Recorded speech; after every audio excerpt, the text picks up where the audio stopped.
Good afternoon चांदनी, very good afternoon दीक्षा, काजल। Audible हूं मैं?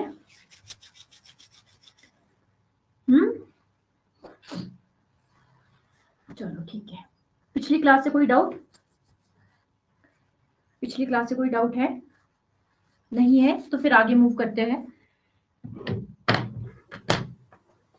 और जैसे सर ने आपको मैसेज भी किया होगा ना कि एंशियंट हिस्ट्री मैं लूंगी, एंशियंट और मेडिवल, मॉडर्न सर कवर करेंगे। क्योंकि शाम को स्टूडेंट्स थोड़े ज्यादा भी होते हैं, ठीक है। और चलो फिर स्टार्ट करते हैं ना। अब देखो, जो आपका मेंस में टॉपिक मेंशन किया गया है ना, वो नेशनल मूवमेंट है कि national describe about the national movement in hill state, special focus should be given to Prajamandal.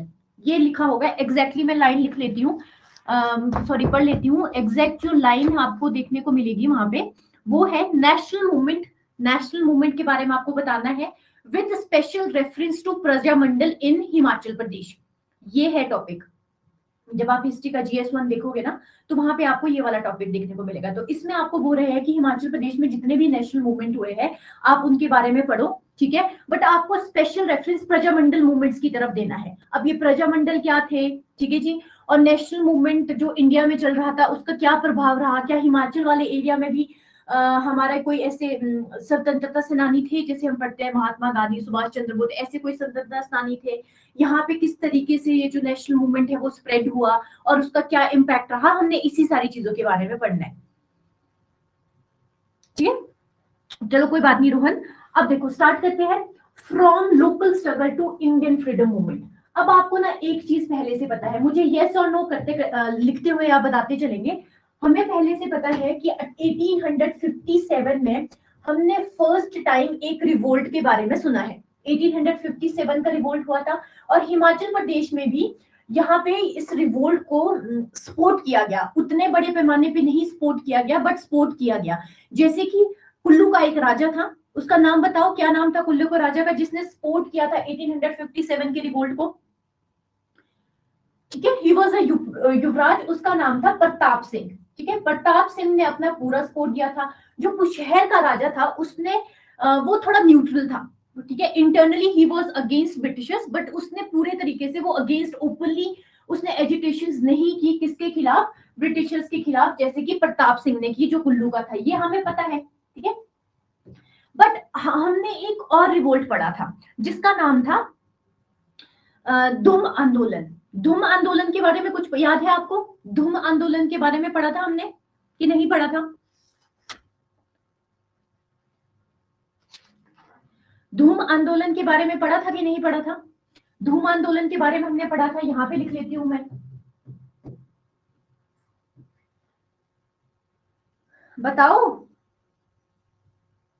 Bushahr में पढ़ा था, ठीक है। अच्छा, एक हमने बिलासपुर में रिवोल्ट के बारे में पढ़ा था जो राजा के अगेंस्ट हुआ था, वो थे ब्राह्मण ऑफ घेड़वी। ब्राह्मण ऑफ घेड़वी ने रिवोल्ट करा था। अभी मैं आपको कुछ नहीं बता रही हूं, मैं बस आपसे आपकी इंफॉर्मेशन निकाल रही हूं। उसका नाम क्या था? जुग आंदोलन। ये हमने पढ़ा है, ये हमने अभी तक पढ़ा है। और बीच में हमने छोटे छोटे रिवोल्ट्स और पढ़े हैं, जैसे शमशेर सिंह के, जो शमशेर प्रकाश था, सिंह नहीं शमशेर प्रकाश था सिरमौर का, उसके अगेंस्ट भी कुछ रिवोल्ट हुए हैं। हमने ये दोनों चीजें पढ़ी है। तो अब आप यहाँ पे देखोगे कि मैम हमें ना दो तरह के रिवोल्ट्स दिख रहे हैं। एक तो मैम हमें दिख रहा है ब्रिटिशर्स के खिलाफ, ठीक है मैम। एक दिखाया हमने जो लोकल एरिया में रिवोल्ट्स हो रहे हैं, लोकली रिवोल्ट्स हो रहे हैं, ठीक है। बट जो हमारा फोकस है वो है नेशनल मूवमेंट। मेंस में क्या बोला है कि आपको जो नेशनल फ्रीडम मूवमेंट है उसके बारे में बताना है। तो मैम इनका इससे क्या रिलेशन, ये जो लोकल मूवमेंट्स हो रहे थे उनसे नेशनल मूवमेंट का क्या रिलेशन? मैम पूरा रिलेशन है। ये जो लोकल मूवमेंट्स थे इन्होंने ग्राउंड वर्क किया, यानी कि इन्होंने ग्राउंड वर्क किया जिससे आगे जो ये नेशनल मूवमेंट्स थे उनको एक ऐसा ग्राउंड वर्क मिला, पहले का काम कर चुका था। अब जो लोकल मूवमेंट्स थे इसमें भी रिवोल्ट हुआ है, रिवोल्ट हुआ था लोकल राजाओं के खिलाफ, इनको पता था रिवोल्ट करते हैं, ठीक है। इनके पास बस बेसिक प्रोसीजर नहीं था कि किस तरीके से करना है, क्यों करना है, ये इनको नहीं पता था, बट इनको पता था कि रिवोल्ट किया जा सकता है। तो इस चीजों का आगे ये जो लोकल रिवोल्ट्स थे, इन्होंने एक ग्राउंड वर्क प्रोवाइड किया, ग्राउंड वर्क प्रोवाइड किया। उसी ग्राउंड वर्क पे बाद में जब नेशनल मूवमेंट का जो लहर थी वो पूरी इंडिया के साथ साथ हिमाचल प्रदेश में भी फैली, तो ये जो ग्राउंड मूवमेंट ग्राउंड वर्क हुआ था, उसकी वजह से हिमाचल प्रदेश में चीजें इजी हो गई। यहां तक क्लियर? समझ आ रहा है हमने पढ़ना क्या है? तो हमने पढ़ना है, सबसे पहले हम देखेंगे लोकल मूवमेंट्स जो हुए थे, ठीक है।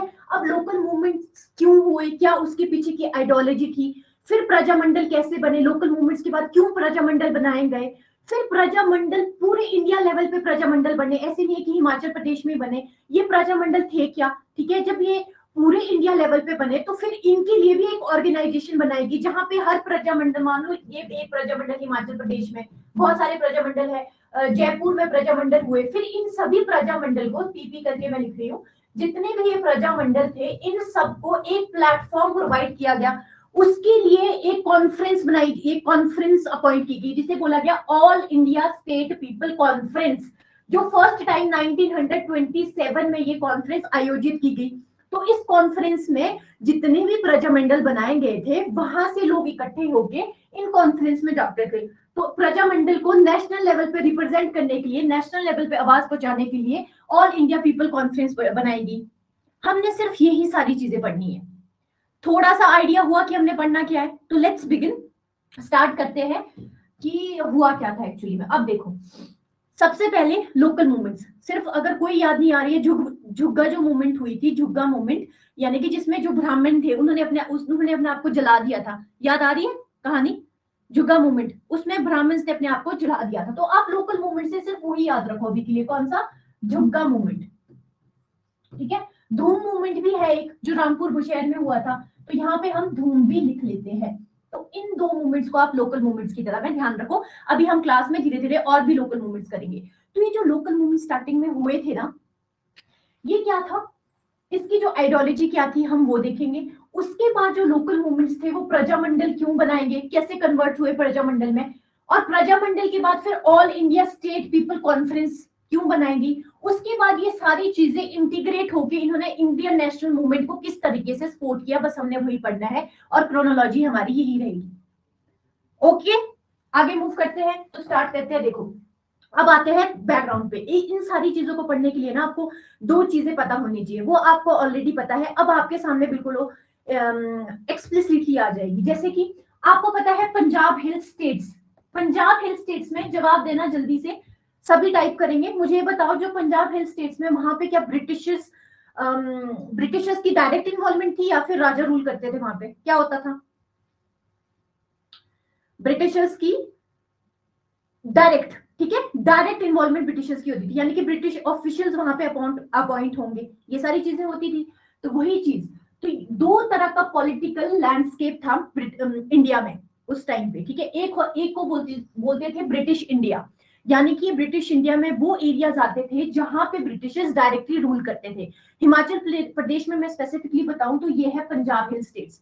पंजाब हिल स्टेट्स में ब्रिटिशर्स डायरेक्टली रूल करते थे, तो हम पंजाब हिल स्टेट्स को क्या बोलेंगे? British India. इसी तरह का पॉलिटिकल सिस्टम आपको पूरे इंडिया में देखने को मिलेगा। ब्रिटिश इंडिया होता था, और दूसरा क्या होता था? दूसरे का नाम था प्रिंसली स्टेट्स। अब ये वही प्रिंसली स्टेट्स है जिसे हम बोलेंगे शिमला हिल स्टेट्स। वैसे इंडिया पे भी प्रिंसली स्टेट्स होती थी। ओके, पॉलिटिकल सिस्टम समझ आया? पंजाब हिल स्टेट्स में ब्रिटिश डायरेक्टली इन्वॉल्वमेंट रखते थे, और next is your Shimla hill states. इनको पॉलिटिकल सिस्टम जो उस टाइम पे था ब्रिटिशर्स के टाइम पे, उसको बोलेंगे प्रिंसली स्टेट्स। क्लियर है यहां तक? अब देखो, जो ब्रिटिश स्टेट्स था, ब्रिटिश स्टेट्स में अलग तरह की एजुटेशन हुई, और प्रिंसली स्टेट्स में अलग तरह की एजुटेशन हुई। जो प्रिंसली स्टेट्स में एजुटेशन हुई होगी, ऑब्वियसली वो किसके खिलाफ हुई होगी? राजा के खिलाफ हुई होगी। तो उनको क्या बोलेंगे हम? लोकली, जो लोकली एजुटेशन हुई थी, यानी कि जैसे कि आपने ही बोला झूम आंदोलन हुआ था, ठीक है, धूम आंदोलन हुआ था यहाँ पे, ये वाला देखो, ये लोकल ऑपरेशंस थे, मतलब जो लोकली रूलर्स एट्रोसिटी किया करते थे, किसके खिलाफ?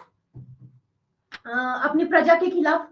उसके खिलाफ जो भी एजिटेशन उठाई गई, उनको हम यहाँ पे डालेंगे।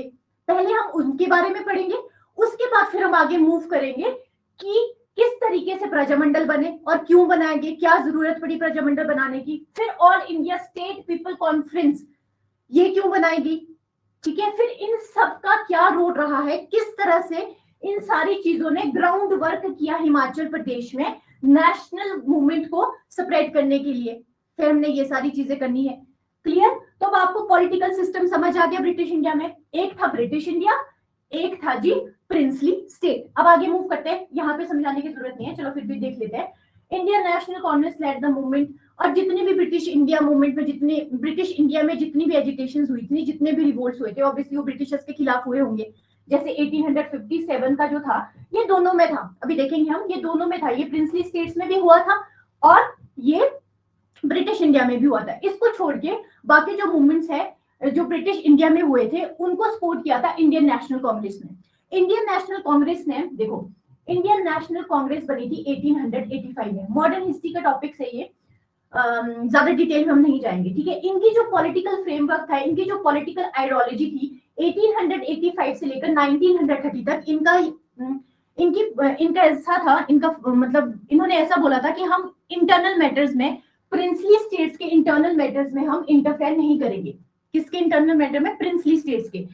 और इनका जितना भी प्रोग्राम थे, जैसे नॉन कॉपरेशन मूवमेंट हो गया, ये जितने भी प्रोग्राम्स थे, और इससे पहले भी पार्टीशन के टाइम, जब पार्टीशन ऑफ बंगाल हुआ था 1904 में, तो इनके जितने भी मूवमेंट्स लॉन्च किए गए, वो किए गए थे ब्रिटिश इंडिया में। प्रिंसली स्टेट्स में इन्होंने इंटरफेयर नहीं किया था। बट एक सेशन हुआ था हरिपुरी का 1936 में, उसने बोला गया कि जो ये है अपना प्रिंसली स्टेट्स है, यानी कि जैसे शिमला हिल स्टेट्स हो गए, ये भी इंडिया का, इसमें जितने भी रिवोल्ट हो रहे हैं, ये भी इंडिया का पार्ट है, और इंडियन नेशनल जो कांग्रेस है वो इसमें भी डायरेक्टली इन्वॉल्वमेंट दिखाएगी, ठीक है। अब जो हमारे प्रोग्राम्स होंगे वो शिमला हिल स्टेट्स यानी कि प्रिंसली स्टेट्स में भी डायरेक्टली हम लॉन्च करेंगे, ठीक है। अब आई चीज समझ। तो यहाँ पे जितने भी आप देखोगे ना, जैसे ब्रिटिश इंडिया में जितने भी रिवोल्ट्स हुए हैं, उसमें इंडियन नेशनल कांग्रेस ने रिप्रेजेंटेशन की है। बट प्रिंसली स्टेट्स में क्या था? प्रिंसली स्टेट्स में कोई है नहीं रिप्रेजेंटेशन करने को, तो फिर कौन रिप्रेजेंट कर रहा था? स्टार्टिंग में जितने भी, जैसे धूम आंदोलन देखोगे आप, उसके बाद हमने जुग्गा देखा, जितने भी ये थे, तो लोकल रिप्रेजेंटेशन होती थी। कोई किसान रिप्रेजेंट कर रहा है या कोई वजीर रिप्रेजेंट कर रहा है, ठीक है। अभी देखेंगे हम एग्जाम्पल के साथ। तो अब आते हैं प्रिंसली स्टेट में। राजा और नवाब ruled but British control the defence and foreign affairs, ये आपको पता है। यहाँ पे कोई सिविल राइट नहीं थे, डेमोक्रेसी नहीं थी, ठीक है। Initially Congress did not initiate, ये मैंने आपको पॉइंट बता दिया, ठीक है, इसको समझाने की जरूरत नहीं है। तो अब देखते हैं प्रजामंडल पे हम बाद में जाएंगे, पहले हम लोकल स्ट्रगल पे आते हैं। Local struggle before Prajamandal. Prajamandal existence में ना काफी टाइम बाद आए थे, आफ्टर 1915 के बाद आप बोल सकते हो। जो फर्स्ट प्रजामंडल बना था वो बना था 1917 में। मैम आप प्रजामंडल बोल रहे हो, ये प्रजामंडल है क्या? प्रजा का मतलब होता है लोग। दोष देखो, हिंदी में लिखते हैं तो कैसे बनेगा ना, प्रजा मंडल। प्रजा का मतलब होता है लोग, मंडल का मतलब होता है ऑर्गेनाइजेशन।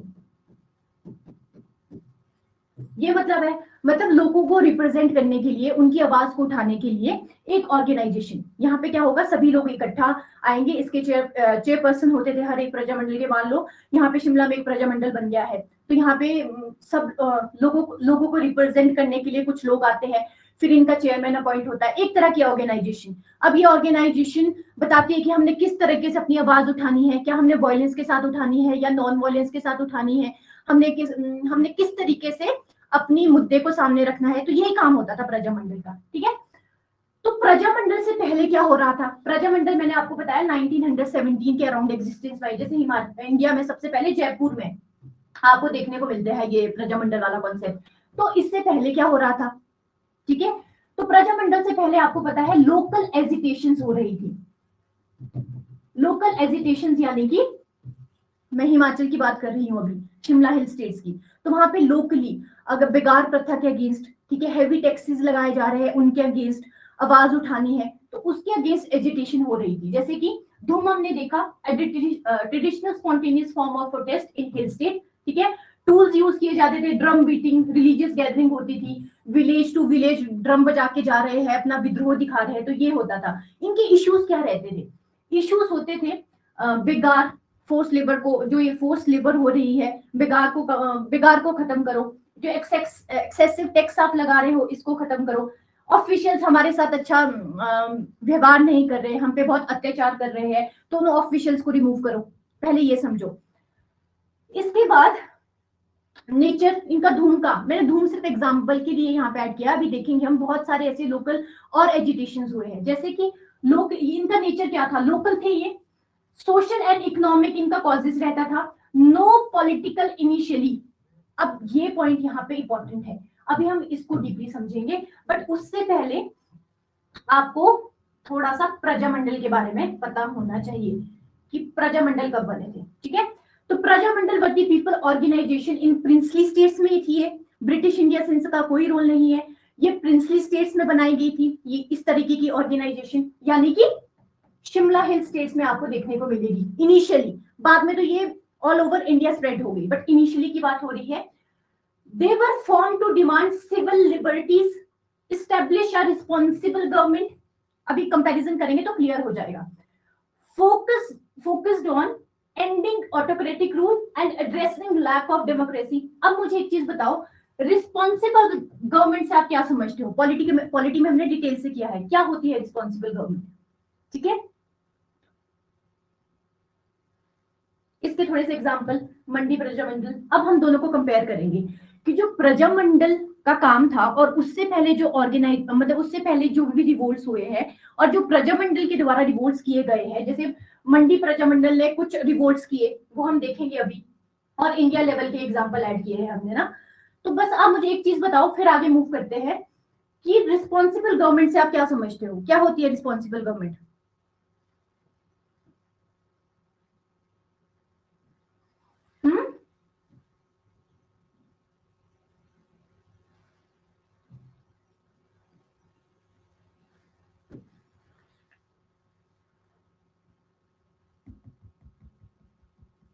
जल्दी,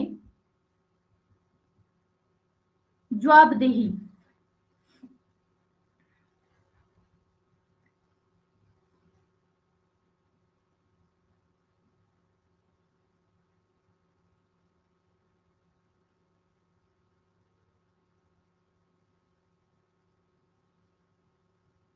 और भी जवाब दे दो, मैम भी मांग रहे हैं आपसे जवाबदेही।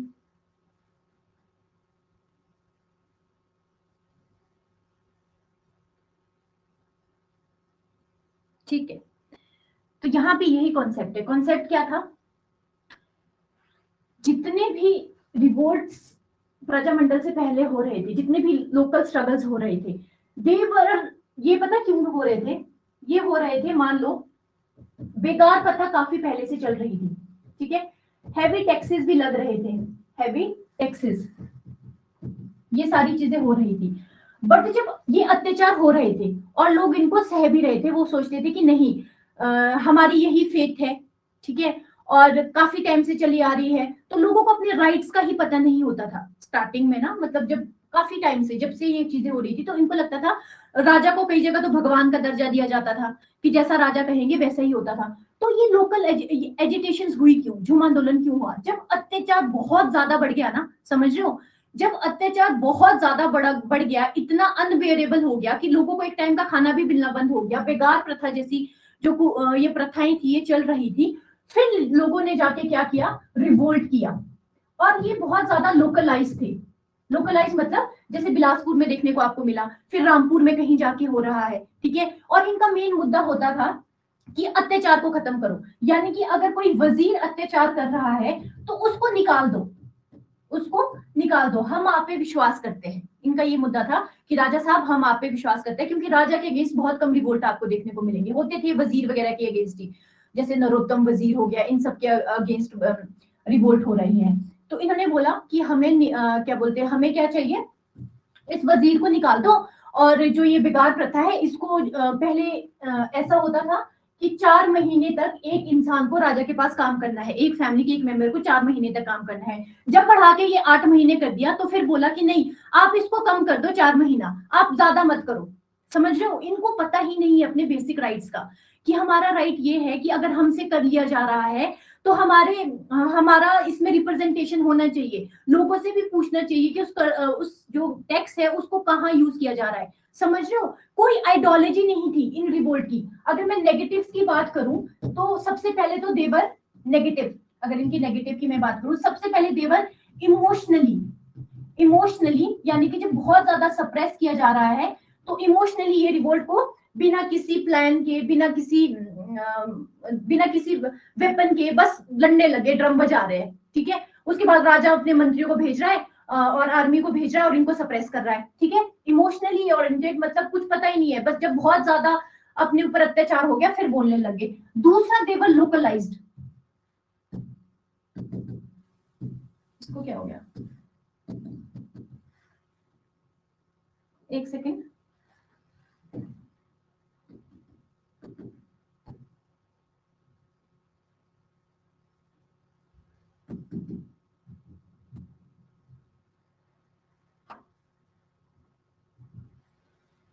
हैंग हो गया ये, वेट करो। जहां पर एग्जीक्यूटिव अकाउंटेबल हो टू लेजिस्लेचर, हाँ, तो ये जो स्टार्टिंग में, एक सेकेंड, ये देखो अब खुद से कुछ कर रहा है, ठीक है। फर्स्ट ऑफ ऑल अब आपको समझ आ गया कि ये क्यों हो रहे थे, ठीक है। इनके पास कोई आइडियोलॉजी नहीं थी। आइडियोलॉजी का मतलब होता है कि जैसे मैं हूं, अब मुझे पता है मेरे कुछ राइट्स है, ठीक है, मेरे को पता है कि मुझे लिबर्टी का पूरा हक है, फ्रीडम ऑफ स्पीच है, ठीक है, मेरे टैक्सेस कहाँ जा रहे हैं, मुझे जवाबदेही चाहिए, ये सारी मेरी आइडियोलॉजी है, मेरी थिंकिंग है, मुझे पता है ये चीज। इनको ये कुछ नहीं पता है। इनको पता है कि अब मेरे को एक वक्त का खाना नहीं मिल रहा, अब हमसे अत्याचार सहन नहीं हो रहा तो हम रिवोल्ट कर देंगे। समझ रहे हो। दूसरा देवर लोकलाइज्ड, कहीं गांव में हो रहा है, छोटे से एरिया में हो रहा है, तो इससे क्या हो रहा है, इनको ये नहीं पता चल रहा। समझ रहे हो, यहाँ पे देखो बुशहर में भी यही चीज हो रही है और बिलासपुर में भी यही चीज हो रही है। आपस में लोगों को पता ही नहीं है कि दोनों जो स्टेट्स के लोग हैं वो एक ही चीज, एक ही तरह की प्रॉब्लम से गुजर रहे हैं, एक ही तरह प्रॉब्लम्स फेस कर रहे हैं। अगर ये दोनों इकट्ठे हो जाते और पूरे हिमाचल के लोग अगर इकट्ठे हो जाते, इनको कोई ऐसी ऑर्गेनाइजेशन मिलती, तो प्रेशर पड़ना था ना राजा पे भी, प्रेशर पड़ना पे था वहां पे जो जितनी लोकल अथॉरिटीज है, जितने भी राजा है, उन पे प्रेशर पड़ना था कि अब सब लोग एकजुट हो गए हैं। तो ये बहुत लोकलाइज थे, ये इनकी कमियां थी जो स्टार्टिंग में रिवोल्ट हुए। समझ पा रहे हो, जो स्टार्टिंग में रिवोल्ट हुए उनकी कमियां ये थी। अब नेक्स्ट देखते हैं, तो फिर मैम फिर क्या हुआ, कैसे ये चीजें बदली, तो इसी को ही बदलने के लिए प्रजामंडल बनाएंगे। समझ रहे हो, यही जो इसकी कमियां थी इन लोकल रिवोल्ट की, और ऐसे एक दो नहीं, पूरे इंडिया में ऐसे रिवोल्ट हो रहे थे। पूरे इंडिया में इस तरीके के जो अत्याचार हो रहे हैं उसके अगेंस्ट रिवोल्ट हो रहे थे। तो फिर आगे जो जब 1914 में वर्ल्ड वॉर हुई, तो इस टाइम पे जो इंडिया के लोग थे उनकी इंट्रैक्शन और इससे पहले भी बाहर के देशों के साथ होने लगी।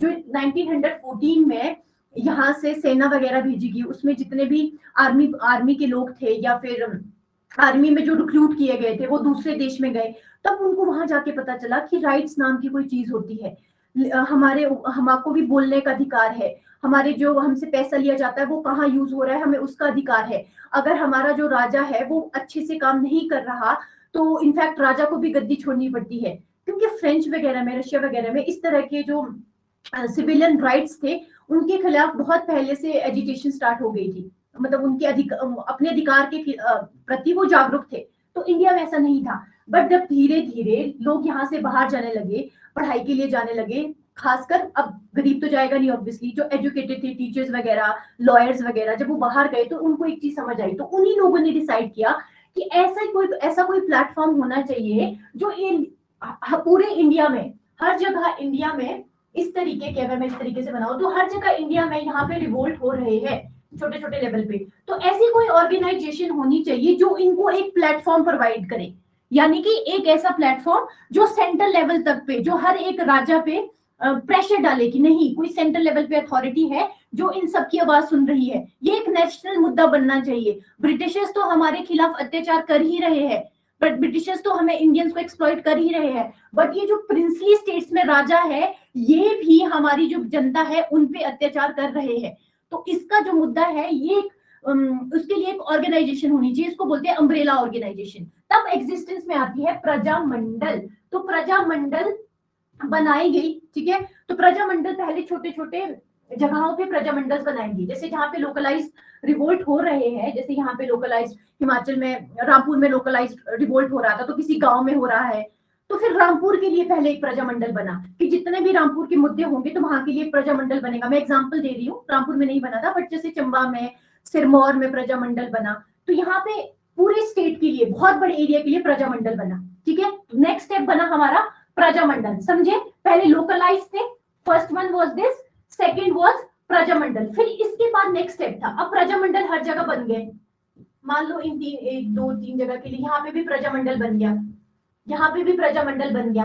अब जब ये सारे प्रजामंडल बन गए तो लोगों की आवाज को एक प्लेटफॉर्म मिला, तो यहाँ पे पूरे लोग मीटिंग करते थे, इस तरीके से आवाज आगे पहुंचाई जाती थी। और ये जो प्रजामंडल थे इनके पास एक आइडियोलॉजी थी अपनी, यहाँ के जो लोग थे देवर, जो इसको लीड कर रहे थे, देवर वेल एजुकेटेड, उनको पता था कि हमारे पास ना कुछ राइट्स है, हमारे कुछ बेसिक राइट्स है, ठीक है। हमें बोलने का अधिकार है, हमारे वही सारे अधिकार जो होते हैं बेसिक राइट, कि जो जवाबदेही का, कि जो राजा है उसको जवाब देना पड़ेगा, जो मंत्री है उनको जवाब देना पड़ेगा, वो हमें गंदे से ट्रीट नहीं कर सकते हैं। जो ये बेगार प्रथा है, दिस इज क्रूअल, ठीक है। मतलब जिस जैसे डेमोक्रेसी का एक होता है ना, जो आज की डेट में हम डेमोक्रेटिक कंट्री देखते हैं, उसमें जो राइट्स होते हैं वे उतने हद तक नहीं, बट थोड़े थोड़े राइट्स का उनको पता चल गया था, किसमें, प्रजामंडल में। तो एक तो देवर नॉट लोकलाइज्ड, ठीक है, लोकलाइज नहीं थे ये वाला पॉइंट भी खत्म हो गया, देवर नॉट लोकलाइज्ड। दूसरा, इनके पास अपनी आइडियोलॉजी थी, ये ऐसे नहीं थे कि जब अत्याचार अनबेरेबल हो जाए ना, जैसे यहाँ पे होता था लोकल जो रिवोल्ट थे, कि जब अत्याचार बहुत ही ज्यादा अब अनबेरेबल हो रहा है तो फिर इमोशंस में आके, गुस्से में आके अपनी लड़ाई लड़ेंगे हम, और फिर उनको लड़ाई को दबा दिया जाएगा, ऐसा नहीं था। दे हैड, प्रजामंडल के पास अपनी आइडियोलॉजी थी, उनको पता था उनके क्या अधिकार है, और उनके वो चाहते थे, वो जैसे यहाँ पे चाहेंगे ये लोग चाहते थे कि अगर किसी वजीर ने कुछ गलत काम किया है ना, वजीर हमें ऑप्रेस कर रहा है, तो ये लोग चाहते थे वजीर को निकाल दो, जो मैंने स्टार्टिंग में बताया, रिमूव द वजीर, रिमूव द ऑफिशियल। इनका बस इतना ही दिमाग चलता था। इनका दिमाग चलता था कि सिर्फ वजीर को रिमूव करने से कुछ नहीं होगा, आप टैक्स रिफॉर्म्स लेकर आओ। प्रजामंडल का क्या दिमाग चलेगा, इनके पास जो आइडियोलॉजी थी उसमें था टैक्स रिफॉर्म, कि आप टैक्स रिफॉर्म लेकर आओ, जो आपकी ये टैक्स लेने की प्रणाली है, आप हमसे 1/4 या फिर 1/4 से भी ज्यादा टैक्स ले रहे हो, साथ में आप हमसे बेगार भी ले रहे हो, दिस इज नॉट सिविलाइज्ड, ये तरीका ठीक नहीं है आपका, तो आप अपना तरीका बदलो। सिर्फ ऑफिशियल को रिमूव करने से कुछ नहीं होगा, आपको टैक्स रिफॉर्म्स भी लाने पड़ेंगे। समझ गए डिफरेंस दोनों के बीच।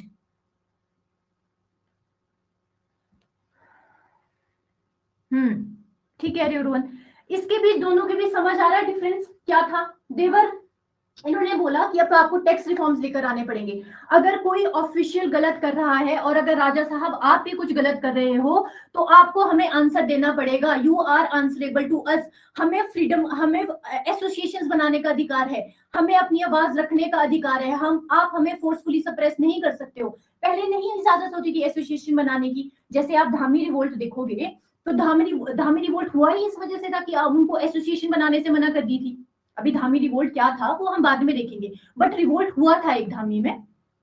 तो वहां पे क्या था कि उसमें जो राजा था उसने एक फरमान निकाल दिया कि आप एसोसिएशन नहीं बना सकते हो, क्योंकि एसोसिएशन बननी स्टार्ट हो गई थी 1938 के अराउंड, जो धामी रिवोल्ट हुआ था। तो उससे पहले बोला गया था कि अब जो राजा ने फरमान निकाला उसमें कि आप एसोसिएशन नहीं बना सकते हो, इस तरह की प्रजामंडल जो आप बना रहे हो आप नहीं बना सकते हो, ठीक है, आप अपनी आवाज उठाने के लिए, समझ गए ना। तो ये हुआ ही तो ये प्रजामंडल बोलते थे नहीं हमारा अधिकार है, क्यों ना बनाए हम एसोसिएशन। इन दो, इसके पास आइडियोलॉजी थी, इनके पास आइडियोलॉजी नहीं थी, they were localized, it was not localized. Okay, यहां तक क्लियर, आगे मूव करें। कोई डाउट आ रहा है दिमाग में तो पूछो।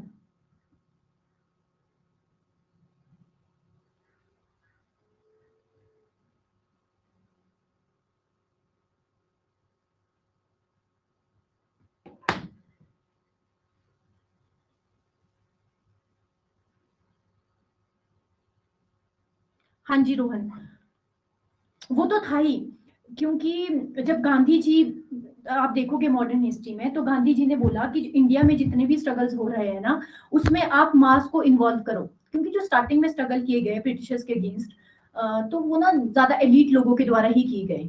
एलीट लोग यानी कि पढ़े लिखे लोग, मास को इन्वॉल्व नहीं किया गया। तो जब मास बोलते हैं ना कि बहुत पार होती है, वो आप देखोगे जब आप मॉडर्न हिस्ट्री पढ़ोगे ना, तब आपको पता चलेगा कि जब मास को इन्वॉल्व किया गया आफ्टर 1920, तो किस तरीके से चीजें चेंज हुई।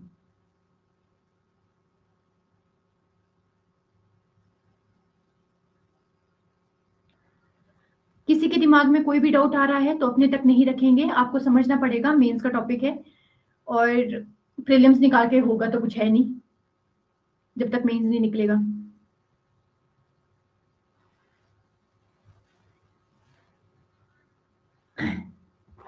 चलो फिर आगे मूव करते हैं। तो अब हमने दोनों चीजें समझ ली। ये है लोकल रिवोल्ट जो हो रहे थे, ठीक है, दिस इज दी, ये लोकल रिवोल्ट के बारे में है, लोकली जो रिवोल्ट हो रहे थे। ये है प्रजामंडल के बारे में बात, जो प्रजामंडल बनी। अब क्या हुआ, प्रजामंडल भी बन गए थे। अब प्रजामंडल कहीं ना कहीं ये भी लोकलाइज थे, यानी कि एक सिरमौर वाले एरिया में प्रजामंडल बन गया, मंडी में प्रजामंडल बन गया। बट ऑल इंडिया लेवल पे भी कुछ होना चाहिए जो इन प्रजामंडल की आवाज को ऑल इंडिया तक पहुंचाए।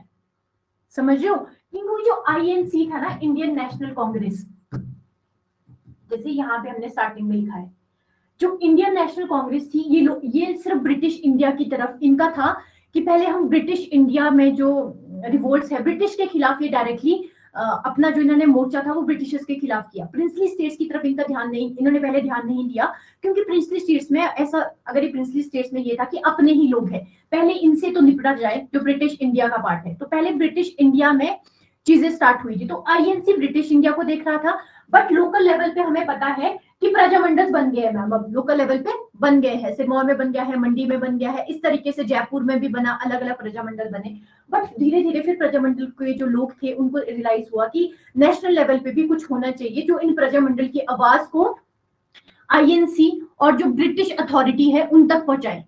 समझे? तो उसके लिए बनाएगी all India State People conference, जिसके बारे में मैंने स्टार्टिंग में यहाँ पे लिखा है, ये देखो, all India State People conference 1927 में इसको बनाया गया। इस कॉन्फ्रेंस के क्या, इस कॉन्फ्रेंस में हर एक जितने भी प्रजामंडल थे उसके रिप्रेजेंटेटिव आते थे, यानी कि जो सिरमौर का प्रजामंडल है वहां से जाएंगे, अपना मंडी वाला प्रजामंडल है, जयपुर मैसूर वाले प्रजामंडल से यहाँ पे इस मीटिंग में लोग जाते थे और अपना मुद्दा डिस्कस करते थे। ये जो all India State People conference है, इसको ना लिंक भी बोला जाता है, all India State People conference, इसको लिंक बोला जाता है प्रिंसली स्टेट्स, ठीक है, प्रिंसली स्टेट्स में जो प्रजामंडल में एजिटेशन हो रही थी और आईएनसी के बीच, इंडियन नेशनल कांग्रेस के बीच ये लिंक का काम करता था। यहाँ के मुद्दे ये यहाँ तक पहुंचाता था, इंडियन नेशनल कांग्रेस तक, यहाँ के मुद्दे यहाँ तक, क्योंकि Indian National Congress British India में डायरेक्टली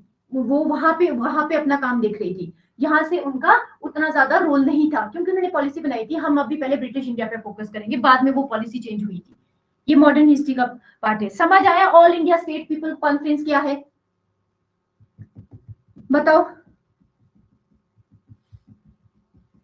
और यहीं से जब आईएनसी घुस गई all India State People conference में, आप देखोगे जवाहरलाल नेहरू 1937 में all India State People conference के प्रेसिडेंट बने थे।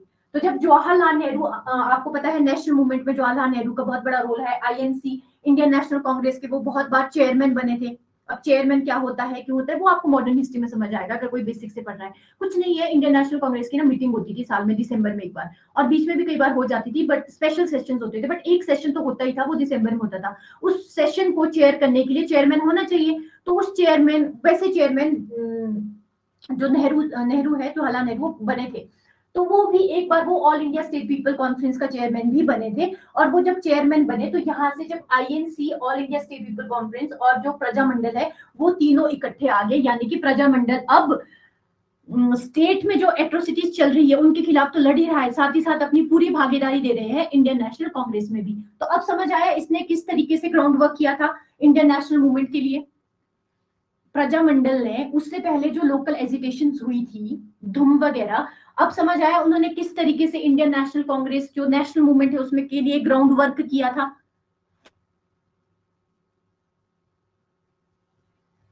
करें मूव आगे। सभी को मैं रिपीटेडली फिर से पूछ रही हूँ, डाउट होगा तो पूछ लेना भी बाद में ना, अगर तो बुलोखरा पढ़ोगे ना, इतने ज्यादा कंफ्यूज हो जाओगे इस चीज में कि ये लिखा क्या है, 4-5 बार पढ़ने से तो समझ ही नहीं आता है हो क्या रहा है। और बुक्स भी है, मैंने देखा है कुछ स्टूडेंट्स ने जो मुझे बताया था कि और इंस्टीट्यूट्स की बुक्स भी है, कोई पढ़ रहे हैं, तो उसमें भी आपको इस क्लैरिटी से चीजें देख पाना मुश्किल रहेगा। 3-4 बार पढ़ने के बाद आपको चीजें समझ आएगी। तो इससे अच्छा कोई डाउट अराइज होगा तो उसी टाइम पूछ लेना।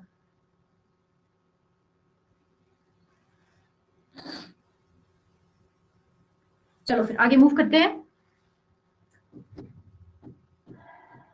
हो गया। अब देखो यहाँ पे कुछ नहीं है, यहाँ पे ना ये देखो पॉलिटिसाइज, जो हमने लास्ट स्लाइड करी थी प्रजामंडल वाली, तो प्रजामंडल है ना पॉलिटिसाइज किया था, आप इस तरीके के वर्ड डाल सकते हो कि पॉलिटिसाइज किया था किसको, ये जो लोकल एजिटेशन हुई थी उनको। तो अब ये जो शब्द है इसका मीनिंग होता है, meaning of politicise, politicise mean turning social grievances into organised political demand. राजनीतिक बनाने का मतलब है सामाजिक शिकायतों को संगठित राजनीतिक मांगों से बदलना। एग्जाम्पल के तौर पे जो लोकल एजिटेशन होती थी जैसे कि धूम या फिर जुग्गा, ये क्या बोलते थे, ये बोलते थे ऑफिशियल्स आर क्रूअल, ऑफिशियल्स को निकाल दो।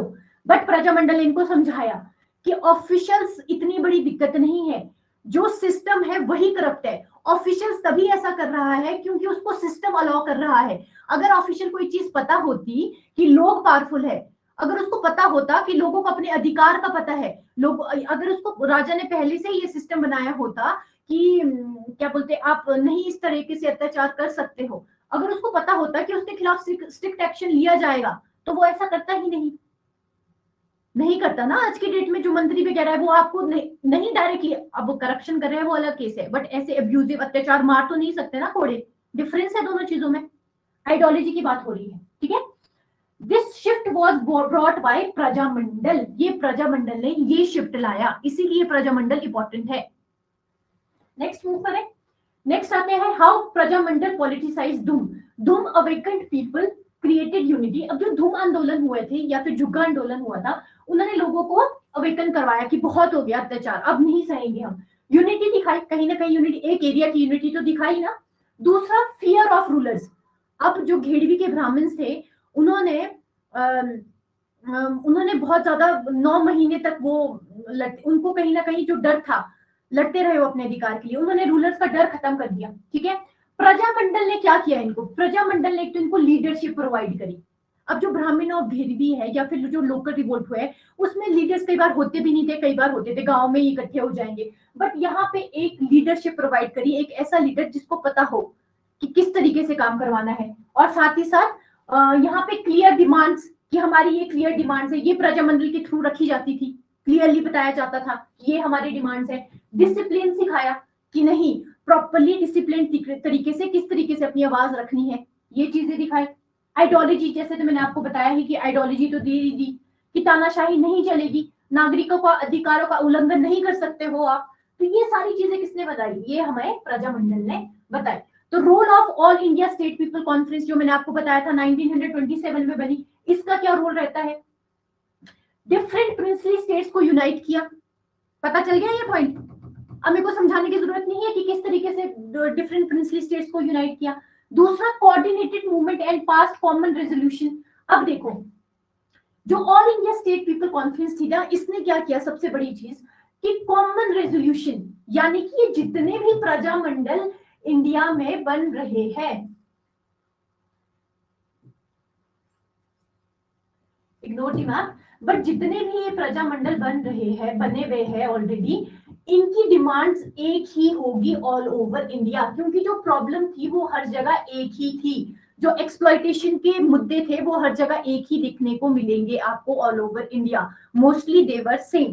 तो इन्होंने एक common resolution all over India के लिए पास करवाया। यहाँ पे ये पास होता था ऑल इंडिया स्टेट पीपल पे, जब ये सारे लोग मिलेंगे, यहाँ पे 300-400 लोग प्रजामंडल के रिप्रेजेंटेटिव मिल रहे हैं, प्रजामंडल का हेड होता था, वो मिलता था, चेयरमैन मिलता था, यहाँ पे जाके सब मिल रहे हैं, तो अलग अलग आइडियाज आते थे, अलग अलग आइडियाज भी आएंगे, अलग अलग इनोवेटिव मेथड्स आते थे कि हम किस तरीके से प्रेशर डालें, किस तरीके से हम अपनी आवाज को रखें। तो ये सारी चीजें करवाई all India State People conference में। और जब ऑल ओवर इंडिया एक ही मुद्दा होगा ना, तो ज्यादा प्रेशर बनता था, समझ रहे हैं। दूसरा था connected local movements with national leaders. जो नेशनल लीडर्स थे उनकी अच्छी खासी इन्वॉल्वमेंट होती थी all India State People conference में, क्योंकि और इनको पता था अगर जो हम ब्रिटिश इंडिया पे, अभी देखोगे आप मॉडर्न हिस्ट्री में कि ब्रिटिश इंडिया में कुछ स्टेट्स ब्रिटिश इंडिया में आते थे, जैसे कैलकाटा वगैरह हो गया, यहाँ पे म्युनिसिपल कॉर्पोरेशन होती तो ये ब्रिटिश इंडिया में आते थे, वो आपको पता है।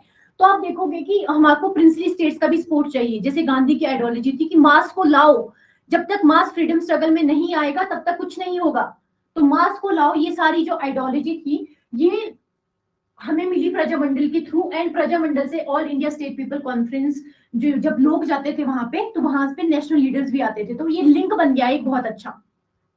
नेक्स्ट आते हैं जी, लीडरशिप नेहरू जी ने इसमें अच्छा खासा रोल प्ले किया था। अब देखते हैं merging with Indian freedom movements. अब क्या हुआ, जो अब इंडियन फ्रीडम मूवमेंट, जो कांग्रेस थी उन्होंने स्टार्टिंग में इंडियन फ्रीडम मूवमेंट का जो हमें फ्रीडम चाहिए, कांग्रेस के द्वारा ये चीजें स्टार्ट हुई थी। Prajamandal focused on internal reforms, जो प्रजामंडल का फोकस था वो इंटरनल रिफॉर्म्स पे था कि बेकार खत्म करो, टैक्सेस कम करो, इस सारी चीजों पे था।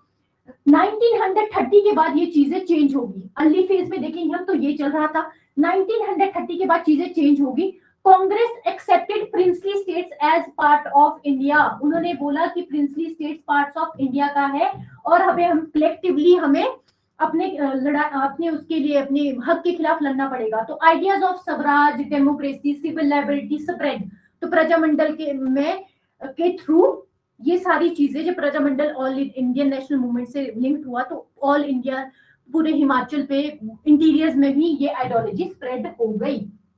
1940 से लेकर 47 लास्ट फेज में क्या हुआ, प्रजामंडल अडॉप्टेड सत्याग्रह, सत्याग्रह को अडॉप्ट किया फिर प्रजामंडल है, and supported quit India movement. आप देखोगे सिरमौर में जो प्रजामंडल हुआ, सिरमौर का प्रजामंडल ने एक्टिवली क्विट इंडिया मूवमेंट में पार्ट लिया था, ठीक है, पूरे तरीके से। अब क्या था, अब हमें इंडिपेंडेंस भी चाहिए।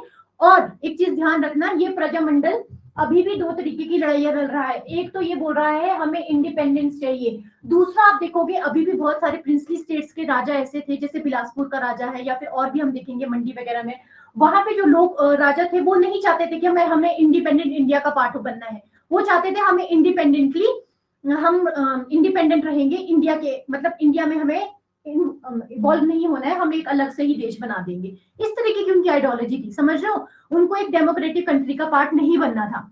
ब्रिटिश इंडिया के पास तो कोई ऑप्शन नहीं थी, अगर ब्रिटिशर्स जाते तो ऑटोमेटिकली वो इंडिया का पार्ट बन जाते, क्योंकि वहां पे कोई राजा है ही नहीं, वहां पे ब्रिटिशर्स के है, ब्रिटिशर्स के वाइस रॉयज होते थे, सारी चीजें होती थी, तो वो तो ऑटोमेटिकली किसके पार्ट बने थे, इंडिया का पार्ट बने थे। बट ये प्रिंसली जो राजा थे ये इंडिपेंडेंट थे पहले से, तो ये नहीं इच्छुक थे।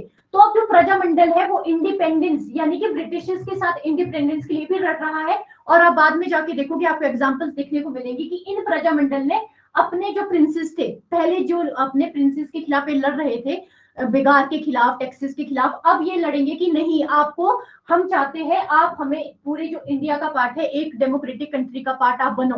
तो ये यहाँ पे बाद में 1940 में यहाँ पे ये वाला एंगल भी जुड़ जाता है, प्रजामंडल का काम फिर ये भी हो जाता है। यहाँ तक क्लियर? अभी तक देखो मैंने आपको फैक्चुअल कुछ भी नहीं बताया है, अभी तक सिर्फ और सिर्फ मैं आपको आइडियोलॉजी बता रही थी कि चीजें हो किस प्रकार से रही है।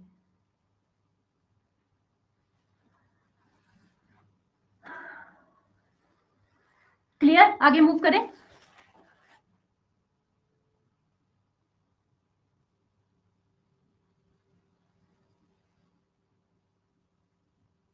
अब जाएंगे हम फैक्ट्स पे।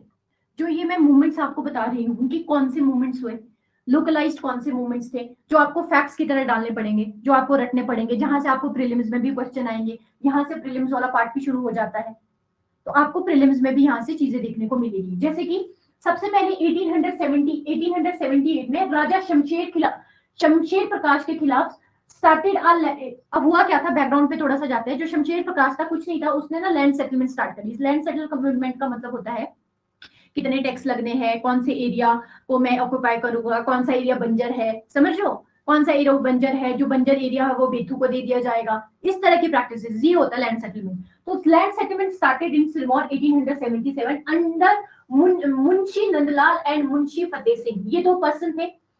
This was the first settlement in state, first time ऐसी कोई सेटलमेंट हो रही थी। अब क्या होता है जी, प्रोटेस्ट हुआ। अब क्या हुआ, कंफ्यूजन हुई। गिरी आर गिरी पार, यानी कि ट्रांसगिरी सिसगिरी, जो ये प्रॉब्लम थी ट्रांसगिरी में, प्रॉब्लम नहीं सॉरी, जो सेटलमेंट थी ट्रांसगिरी साइड हुई।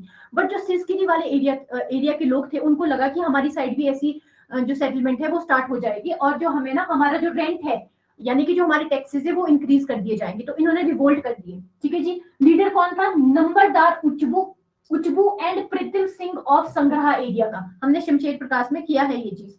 तो इन्होंने रिवोल्ट कर दिया। अब इसके कॉन्सिक्वेंसेस क्या हुए, कॉन्सिक्वेंसेस ये हुए कि पहले राजा ने इनको बोला कि कन्विंस करने की कोशिश की, राजा tried to convince him, but बाद में जब माने नहीं तो सोल्जर्स भेजे गए, सैनिक भेजे गए, और इसको कैप्चर करने के लिए रिबल्स को, और साथ ही साथ superintendent of Shimla hill state को सपोर्ट किया गया। And eventually with the support of superintendent of Shimla hill states and राजा के जो ऑफिशियल्स थे, इस रिवोल्ट को दबा दिया गया। क्लियर, ये कहानी है। नेक्स्ट आते हैं राजा अमरचंद के प्रकाश। आपको अमरचंद के टाइम पीरियड पे कहाँ का था अमरचंद, बताओ। अमरचंद किस जगह की बात हो रही है ये, यहाँ पे भी क्या था, रेवेन्यू एडमिनिस्ट्रेशन का इशू था, यानी कि जो कर लिया जाता था उसका इशू था। आंसर नहीं आया मुझे। अमरचंद कहाँ का राजा है, कहलूर बिलासपुर, वेरी गुड। तो अब क्या होता है, तो इसने जो हाफ टैक्स ऑन अनाज पर जो टैक्स लिया जाता था ना, वो कम कर दिया। यानी कि अनाज पे पहले आधा टैक्स लिया जाता था, वो कम कर दिया, और इसने बेगार भी अबॉलिश कर दी। तो मैम प्रॉब्लम क्या थी, प्रॉब्लम ये थी कि इसने 25% ऑफ लैंड टैक्स करवाया, यानी कि 25% जो लैंड की वैल्यू है, समझना, जो लैंड की वैल्यू है उसका 25% आपको देना पड़ेगा। जो उपजाऊ भूमि है उसकी वैल्यू ज्यादा होगी तो ज्यादा देना पड़ेगा। तो इससे प्रॉब्लम पता किसको हुई, ये जो टैक्स था 25% ऑफ लैंड टैक्स, जिसे बेतगाना भी दिया जाता था, इससे प्रॉब्लम हुई राजपूत और ब्राह्मण को, क्योंकि इस स्टेट में बिलासपुर में पहले राजपूत और ब्राह्मण पे टैक्स नहीं लगाया जाता था। स्पेसिफिकली ब्राह्मण्स की मैं बात करूं तो जो ब्राह्मण्स की लैंड है, और ब्राह्मण्स के पास मुझे बताओ कौन से लैंड होते थे राजपूत और ब्राह्मण्स के पास, फर्टाइल या इनफर्टाइल, पिछली क्लासेस देखिए तो तुरंत आंसर आएगा। और फर्टाइल लैंड को क्या बोलते हैं, फर्टाइल लैंड होती थी, फर्टाइल होती थी, क्या बोलते हैं फर्टाइल लैंड को हिमाचल में, लाना, खादर, ये मंजू ज्योग्राफी की नॉलेज, लाना, बासा, सोनाल, वेरी गुड। तो ये वही लैंड्स की बात हो रही है यहाँ पे। ठीक है, तो अब इस लैंड पे ऑब्वियसली 25% इस लैंड का बहुत ज्यादा होता था। मंजू चालाक बन रहा है कि अब मैं मैम को बताती हूँ। ठीक है, तो इसके खिलाफ जो ब्राह्मण ऑफ घेरवी थे, हमने किया है ये, ब्राह्मण ऑफ घेरवी, इन्होंने प्रोटेस्ट कर दिया। और इस प्रोटेस्ट में क्या हुआ, 9 महीने तक, डिटेल में किया है हमने बिलासपुर में, फिर से मुझे बताने की जरूरत नहीं है। 9 महीने तक वो रहे इंतजार में कि उनकी जो ग्रीवेंसेस है उनको सुना जाएगा, बट आते नहीं है। तो एंड में उन्होंने अपने आप को ही जुगा, उन्होंने अपनी झोंपड़ी में जहां वो रह रहे थे गांव से दूर, उसको ही आग लगा दी और खुद भी उसमें जल गए। तो ये सारी कहानी उस चीज की है। बट राजा ने बाद में जो वेद गाना था वो हटा दिया, बट जो होना था वो तो हो गया। ये वाली स्लाइड देखो आप, तो कौन कौन होते थे उस टाइम पे, एक डाइटी थी, ठीक है, एक डॉगी था, और ये जो झोंपड़ी थी उसके ऊपर एक रेड कलर का फ्लैग बनाया जाता था। ये जो फ्लैग था ये रिप्रेजेंट करता था कि अब हम आपके अगेंस्ट एजिटेशन कर रहे हैं, हम आपके अगेंस्ट रिवोल्ट कर रहे हैं। झोंपड़ी के ऊपर अगर कोई भी ऐसा रेड फ्लैग लगा दे तो इससे यही एक तरह का इससे यही मैसेज दिया जाता था, है ना। तो ये दोनों चीजें होगी इसमें। फिर एंड में याग लगा लेते हैं खुद को ब्राह्मण और भेड़वी, एंड इनकी डेथ हो जाती है। अब उसके बाद आते हैं peasant movements of Chamba, peasant movement of Chamba. तो ये जो चंबा में पीजेंट मूवमेंट हुआ था, राजा श्याम सिंह के टाइम पीरियड पे हुआ था। His minister Govind Ram, a public peasant movement took place in Chamba, Shyam Singh के अगेंस्ट एंड गोविंद राम के against, Shyam Singh and Govind Ram. Heavy burden, land tax बहुत ज्यादा थे तो फार्मर बहुत ज्यादा परेशान थे, तो इस वजह से फोर्स लेबर की वजह से भी बहुत ज्यादा परेशान थे। पहले 4 महीने तक एक इंसान को 4 महीने तक राजा के पास कंटिन्यूसली काम करना पड़ता था, बट ये बढ़ा के 6 महीने कर दिया, तो इसके अगेंस्ट भी थे, जैसे मैंने आपको स्टार्टिंग बताया। और जो अपर क्लास के लोग थे, दे वर एग्जेम्प्टेड फ्रॉम सच बेगार, ये आपको पता है। तो फार्मर्स डिमांड ये थी कि टैक्स को आप रिड्यूस करो, फोर्स लेबर को आप बैन करो, बट किंग ने इनको इग्नोर किया। अब जो प्रोटेस्ट था, प्रोटेस्ट लीड किया गया उच्चबू के द्वारा एंड प्रीतम सिंह के द्वारा। बट हुआ क्या, दीज पीपल केम, अब क्या होता है, पुलिस आती है और इनको वापस जाना पड़ता है। लेटर जो लीडर्स होते हैं उनको leaders went to Shimla superintendent and king had already informed him, leaders were arrested and sent to Nahan. अब देखो बेचारे इनकी स्थिति देखो आप, पहले क्या हुआ, इन्होंने रिवोल्ट किया, इनको पुलिस के द्वारा इनको भगा दिया गया, भाग जाते हैं, प्रोटेस्टर वेंट बैक होम। फिर ये प्रोटेस्टर सोचते हैं बेचारे उच्चबू और प्रीतम, और ऐसी ही सिचुएशन आपको पूरे इंडिया में देखने को मिलेगी। इनको लगा कि शायद ये जो ब्रिटिशर्स है ये इतना अच्छा हमारी डेवलपमेंट के लिए काम कर रहे हैं, तो हम इनके पास जाते हैं। तो ये बेचारे जाते हैं शिमला सुपरिटेंडेंट के पास, बट शिमला सुपरिटेंडेंट को ये जो राजा श्याम सिंह था इसने पहले ही बता दिया था कि ऐसे ऐसे लोग आने वाले हैं, तो आप देख लेना, उनको संभाल देना। तो इनको यहाँ पे कैप्चर कर लिया जाता है, ठीक है। अच्छा एक सेकेंड, यहाँ पे स्लाइड में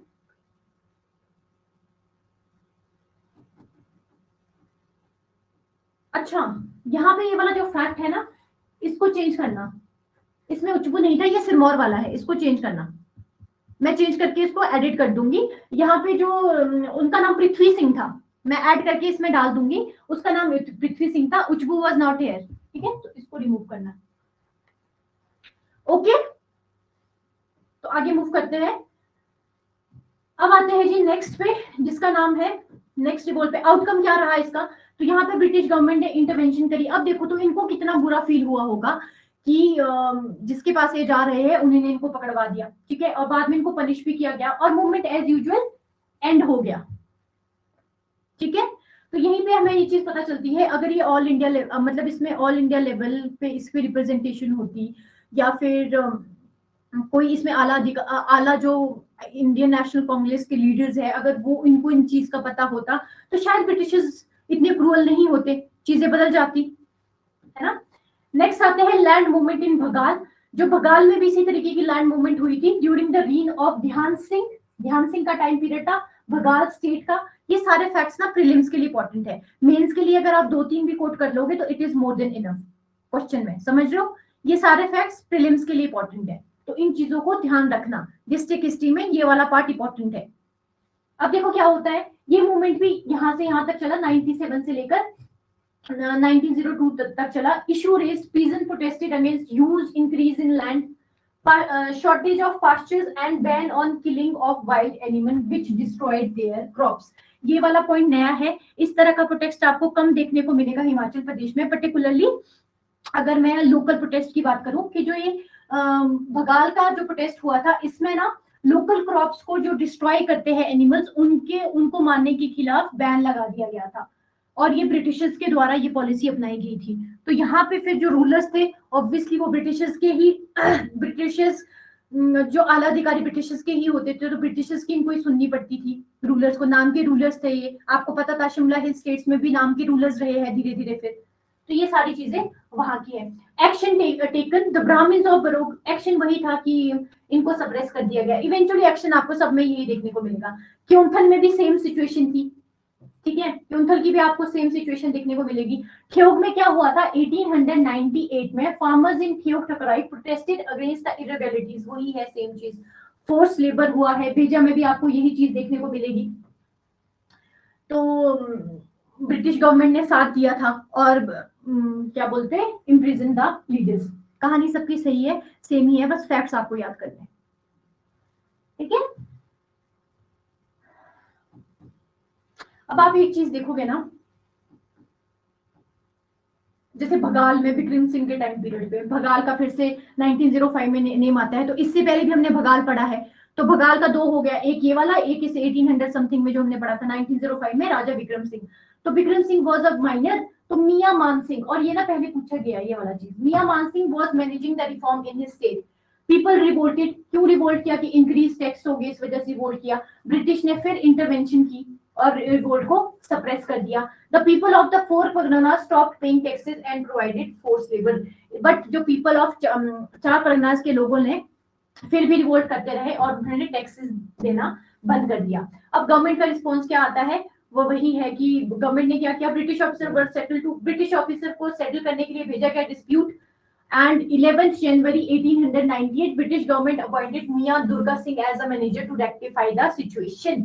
ये चीज इंपॉर्टेंट नहीं है, बस आप ये चीज ध्यान रखो कि स्टार्टिंग में ये वाले पॉइंट्स प्रीलिम्स के लिए इंपॉर्टेंट रहेंगे आपके। बस मेंस में दो तीन चीजें भी, एक दो मतलब जब आप ऐसे लिख रहे होंगे ना, तीन चार पॉइंट्स भी ऐड कर लोगे कि कहाँ कहाँ पे रिवोल्ट हुआ था, बिलासपुर वाला जुगा कर देना, और दो तीन आपको ध्यान में आते हैं वो आप ऐड कर लेना। प्रीलिम्स के लिए ये वाले फैक्ट्स इंपॉर्टेंट हो जाते हैं, स्पेसिफिकली जो इंपॉर्टेंट हुए हैं। अब रिवोल्ट ऑफ भागल इतना रिवोल्ट ऑफ भागल इंपॉर्टेंट है, बट जो क्योंथल का हुआ है वो ज्यादा इंपॉर्टेंट नहीं है। बेजा वाला ज्यादा इंपॉर्टेंट नहीं है जो हमने यहाँ पे किया था, कहाँ गया, ये ज्यादा इंपॉर्टेंट नहीं है, ठीक है। प्रीलिम्स में यहाँ से आने के चांसेस कम है। ख्योब वाले की डेट याद रखनी होगी तो रख लेना, 1898 में हुई थी। मेंस का जो था वो मैंने आपको बता दिया। अब आते हैं नेक्स्ट पे, दोदरा कवार में आपको पता है रण बहादुर सिंह था, हमने कहानी की थी। रण बहादुर सिंह ने बोल दिया कि मैं दोदरा कवार वाले एरिया को इंडिपेंडेंट घोषित कर लूंगा। और इंडिपेंडेंट घोषित करने के पीछे इसके रीजंस थे, क्योंकि बहुत ज्यादा टैक्सेस लगाए जा रहे थे वहां पे भी, उस एरिया पे। हमने किया है ना वो शहर में डिटेल में ये वाला पार्ट, तो वहां पे ये वाली कहानी पूरी आप वहां से पढ़ के यहाँ पे डाल सकते हो उस कहानी को पूरा, कि हुआ क्या था एक्चुअली में। बस अगर डायरेक्टली ये पे लिख लोगे ना कि रण बहादुर था, पहले ये एक फिड्यूटरी चीफ था, आपको पता है, इसको ये जगह दी गई थी कि तू संभाल इस जगह को, बट धीरे धीरे इसने बोला कि नहीं, मैं इस जगह को इंडिपेंडेंट घोषित कर रहा हूँ। और सबसे बड़ी बात कि ये तभी कर पाया क्योंकि लोगों का सपोर्ट था इसके साथ, लोगों ने इसको बोला था कि हमारा सपोर्ट आपके साथ है, ठीक है। एंड इस तरीके से, और ये काफी टाइम तक, आपको कहानी अगर याद होगी तो रण बहादुर सिंह ने काफी टाइम तक उस एरिया को ओपनली ही गवर्न किया था। ये वो एरिया जो था डोडा कवाल वाला, ये रण बहादुर सिंह के पास ही रहा था। नेक्स्ट आते हैं ब्रिटिश इंटरवेंशन एंड कैप्चर। तो ब्रिटिश इंटरवेंशन और कैप्चर क्या था, brought to Shimla and he return to upset the state government, felt the captive and died in Shimla. फिर डाइड, इसकी डेथ भी हो जाती है जब इसको कैप्चर कर लिया जाता है कुछ टाइम बाद। यहाँ पे राजा इसको नहीं संभाल पा रहा था, तो इनको राजा को हेल्प लेनी पड़ी ब्रिटिशर्स की। एंड ब्रिटिशर्स ने क्या प्रॉमिस किया था, बिगार के टाइम पर भी ब्रिटिशर्स ने ये बोला था कि हम आपको प्रोटेक्ट करेंगे, एक तो ये चीज बोली थी, साथ ही साथ ये बोला था कि हम इंटरनल मैटर्स में तो इंटरफेयर नहीं करेंगे, बट अगर इनसे हेल्प मांगी जाएगी फिर तो ये करेंगे इंटरफेयर, है ना। अब मंडी में भी फार्मर मूवमेंट हुआ था 1909 में। अब देखो 1910 के बाद, स्पेसिफिकली आप देखोगे ना 1910 के बाद हमारा जो प्रजामंडल है उनकी इन्वॉल्वमेंट हो जाती है। 10 के बाद भी नहीं, 1914 के बाद, स्पेसिफिकली 1914 के बाद जो मंडी कॉन्फ्रेंस हुई थी, मंडी कॉन्स्पिरेसी हुई थी, अभी देखेंगे हम, ये थे लोकलाइज्ड जितने भी रिवोल्ट हुए हैं वो। इसके बाद हम देखेंगे कि प्रजामंडल ने कौन कौन से रिवोल्ट करे, ठीक है। फिर देखेंगे हम नेशनल मूवमेंट्स जो थे उनका क्या इन्फ्लुएंस रहा हिमाचल प्रदेश में। जैसे एक गदर मूवमेंट हुआ था इंडिया में, गदर मूवमेंट, अगर आपने थोड़ा बहुत मॉडर्न हिस्ट्री का आइडिया है आपको, तो आपको गदर मूवमेंट का पता होगा। पता है गदर मूवमेंट का?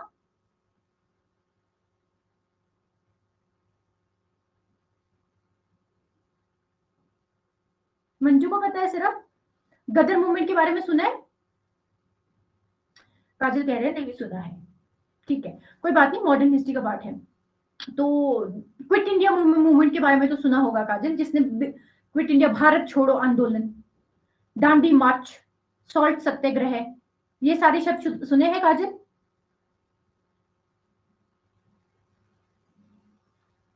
बताओ। काजल चले गए कहीं कि मैम नहीं सुने हैं? दोबारा बोलो मैम। काजल, मैं बोल रही हूँ भारत छोड़ो आंदोलन, सॉल्ट, नमक satyagraha, salt, civil disobedience movement, salt satyagraha, ये सारी चीजें सुने हैं, ये सारे रिवोल्ट सुने हैं, सुने ना। तो उसी तरीके का एक भी गदर मूवमेंट था, तो उसका कुछ रिवोल्ट्स ऐसे हुए हैं जिनका जो इम्पैक्ट है डायरेक्टली हिल स्टेट्स पे पड़ा है, और पंजाब हिल स्टेट्स पे और शिमला हिल स्टेट्स पे दोनों पे पड़ा है। तो हमारा जो नेक्स्ट स्ट्रक्चर बता रही हूँ मैं लेक्चर्स का, वो इस तरीके से रहेगा। अभी हमने लोकलाइज्ड इवेंट्स पढ़े, उसके बाद हम देखेंगे प्रजामंडल ने किस तरीके से क्या क्या रिवोल्ट्स करे, ठीक है। उसके बाद हम देखेंगे जो नेशनल मूवमेंट्स हुए थे उनका क्या इम्पैक्ट रहा है। फिर हम कंपाइल तो मैंने आपको स्टार्टिंग में सारा कर लिया कि लोकलाइज मूवमेंट थे, फिर प्रजामंडल बने, फिर all India State People conference बनी, फिर जाके नेशनल मूवमेंट में जो लोग यहाँ के सिटीजन थे, सिटीजन तो नहीं बोलेंगे, यहाँ के जो सिटीजन ही मान लो आप, इस एरिया के जो उस टाइम पे थे, उनका किस तरीके से इन लोगों का इंटरेक्शन हुआ नेशनल मूवमेंट में, क्या इनका रोल रहा, फिर हमारी ये सारी चीजें कवर होगी। पता चला? कोई डाउट? ये पढ़ लेना मंडी वाला, कुछ है नहीं इसमें वैसे, एक बार स्लाइड पढ़ोगे ना तो हो जाएगा। चलो देख ही लेते हैं फिर। कुछ नहीं था, 1909 में मूवमेंट हुई।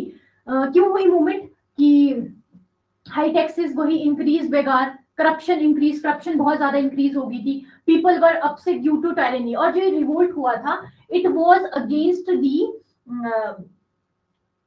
Against the minister. ये वाला, हाँ ये फैक्ट इंपॉर्टेंट है, प्रीलिम्स में पूछा गया है बहुत बार। चलो इसको कर लेते हैं, प्रीलिम्स में आया है ये सारी चीजें ना।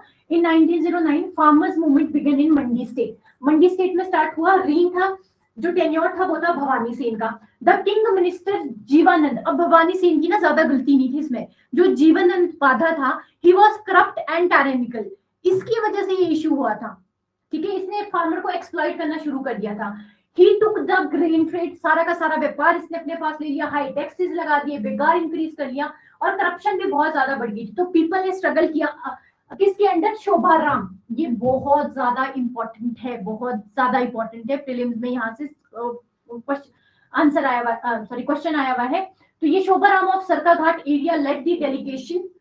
तो किंग ने पहले इनको इग्नोर किया, पता ही नहीं था, किंग तक पहले आवाज ही नहीं पहुंची। जो आवाज पहुंची तो फिर जीवनंद ने बोल दिया कोई ऐसी बड़ी बात नहीं है, ऐसी ये तो ऐसे ही अपना मुद्दा छेड़ रहा है, कोई ऐसा इशू नहीं है ना। तो आफ्टर रिपीटेड अटेम्प्ट्स, जब बहुत रिपीटेड अटेम्प्ट्स हो गए, शोभाराम की आवाज नहीं सुनेगी, तो फिर इसने 2000 लोगों को, 20,000 लोगों को इकट्ठा कर दिया, ठीक है। तब जाके ब्रिटिश, जब फिर जाके जागा जो राजा था ना, क्या बोलते हैं, राजा भवानी सिंह, फिर जाके जागा इसने कि ओहो ये तो बहुत बड़ा हो गया है कुछ। फिर इसने मांगी हेल्प ब्रिटिशर्स से, ठीक है। फार्मर्स कैप्चर्ड, और फार्मर्स ने यहाँ का जो तहसीलदार था हरदेव, उसको भी कैप्चर कर लिया। अब ये वाला जो मंडी का जो रिवोल्ट है वो इसलिए इंपॉर्टेंट है क्योंकि यहाँ पे ना बहुत नाम जुड़े हुए हैं, आपको वो नामों में कंफ्यूज करेंगे। जैसे शोभाराम ऑफ सरकाघाट, यहाँ आपको कंफ्यूज करेंगे। फिर तहसीलदार हवलदार, यहाँ आपको वो कंफ्यूज करेंगे। वो ये इस वाले को यहाँ डाल देंगे और इसको यहाँ डाल देंगे, ठीक है। साथ ही साथ यहाँ पे एक और है जीवनंद बाधा, इसको भी, इसके साथ भी आपको कंफ्यूज कर सकते हैं, ठीक है।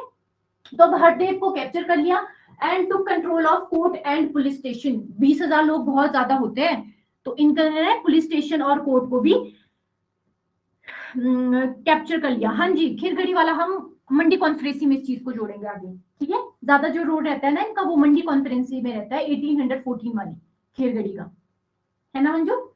तो नेक्स्ट आते हैं, ये जो जिसको समझ नहीं आया मंडी कॉन्फ्रेंसी क्या है, वो अलग है। ये मंडी का रिवोल्ट हुआ था, ये अलग वाला है। मंडी कॉन्फ्रेंसी 1814 में हुई थी, वो अलग चीज है, उसको हम पढ़ेंगे। वो नेशनल मूवमेंट से रिलेटेड है, गदर पार्टी से रिलेटेड है ना। Deputy commissioner of Kangra, assistant commissioner of Kullu arrived with soldiers and Jalandhar commissioner HS. Davis भी आता है और इस रिवोल्ट को सप्रेस किया जाता है। तो देखो कितने लोगों को आना पड़ा, 20,000 भी बहुत होते हैं लोग। तो ये वाली कॉन्स्पिरेसी को अच्छे से पढ़ लेना, बहुत ज्यादा इंपॉर्टेंट है। जो मैंने वन लाइन में कॉन्स्पिरेसी कोई लिखी है ना इस पीडीएफ में, तो वो ऑब्वियसली इंपॉर्टेंट नहीं है, तभी वो वन लाइन में है। प्रीलिम्स के पॉइंट ऑफ व्यू से बता रही हूँ मैं। डेट याद रख लेना, बस इतना ही काफी है उसके लिए। और हो सके तो इसके लिए एक छोटा सा चार्ट बना लेना, ऐसे जो कॉन्फ्रेंसी में लोकलाइज ऊपर लिख लिया, लोकलाइज मूवमेंट्स, यहाँ पे लिखा लोकलाइज, इस तरीके से बनाना ना। यहाँ पे लिखा लोकलाइज मूवमेंट, नाम लिख लिए, और यहाँ पे एरिया लिख लिया, और यहाँ पे ईयर लिख लिया, ठीक है। और किसी में अगर कुछ इंपॉर्टेंट है कि इंपॉर्टेंट पर्सनल इन्वॉल्व, तो उसको आप एक और कॉलम में बनाते हो, 4-5-5-6 लाइन का बनेगा हार्डली। ऐसी ऐसी चीजें बना लिया करो जो इंपॉर्टेंट होती है ना। तो आगे मूव करते हैं। डेप्यूटी कमिश्नर ऑफ कांगड़ा वाला हो गया। Resolution king listed to the people's complain in open court for 8 year and उसके बाद ट्रायल चली इस चीज पे। वजीर Jivanand was dismissed, Mian Inder Singh was appointed as new वजीर। Tax on farmers were reduced. अब क्या हुआ इस सारी चीज पे ना, जब उनको कैप्चर किया गया उसके बाद केसेस चले, अब टाइम पीरियड ऐसा आ गया है, अब धीरे धीरे केसेस वगैरह सारी चीजें केसेस चल रहे थे। तो अब क्या हुआ केसेस में फाइनली जो कहीं ना कहीं जीत हुई, जो रेवोल्यूशनरीज थे, शोभाराम के अंदर जो ये पूरा चल रहा था रिवोल्ट, इसका कहीं ना कहीं एक पॉजिटिव आउटकम निकला and movement was ended but leaders were arrested and imprisoned, leader को नहीं छोड़ा गया फिर भी। समझ गए बात? नेक्स्ट आते हैं सेकंड फार्मर रिवोल्ट, इसी टाइम पीरियड में 1909 में ही हुआ था, बलाहा एरिया ऑफ मंडी में हुआ था। यहाँ पे जो लेड किया गया था वो है सिद्धू खराड़ा ऑफ बदासू विलेज, इसने लेड किया था इसको। प्रोटेस्टर को कैप्चर किया गया बट लीडर छोड़ दिया गया। और इसका जो प्रोटेस्ट करने का जो सेकंड रिवोल्ट हुआ था, first was the tax increase वगैरह करना, बट यहाँ पे क्या है, फॉरेस्ट लॉ, जो फॉरेस्ट लॉ बनाए गए थे उस टाइम पे ना, उसके खिलाफ ये टैक्स था। तो जो सेकंड रिवोल्ट है वो फॉरेस्ट लॉ के खिलाफ है, बट ये इतना ज्यादा इंपॉर्टेंट नहीं है। अगर इसका रखना होगा ना ध्यान तो रख सकते हो, बट पहले वाला इंपॉर्टेंट है, ये ज्यादा इंपॉर्टेंट नहीं है, इसको आप स्किप करना हो तो कर भी सकते हो।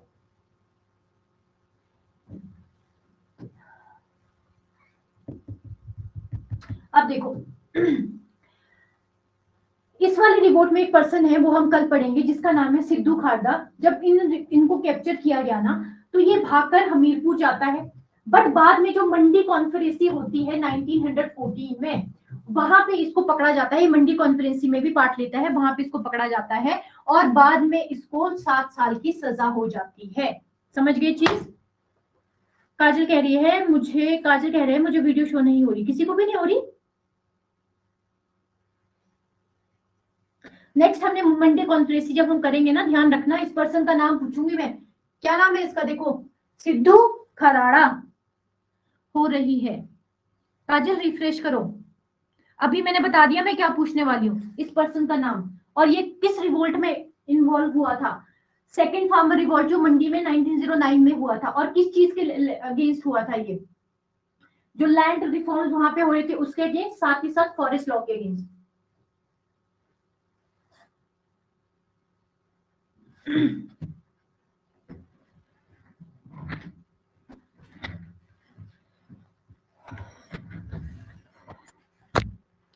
चलो ठीक है, फिर क्लियर है चीज, लेक्चर क्लियर है, इंपॉर्टेंट है, मेंस पॉइंट ऑफ व्यू से भी इंपॉर्टेंट है, तो फिर कोई डाउट नहीं रहना चाहिए।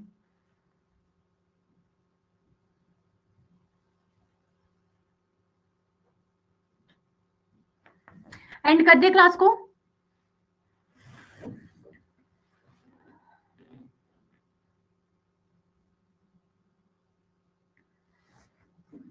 चलो काफी इंफॉर्मेशन होगी आज के लिए, नेक्स्ट क्लास भी होगी, आज से नहीं होगी, कल से होगी, जो एंशिएंट हिस्ट्री और मॉडर्न मेडिवल हिस्ट्री की।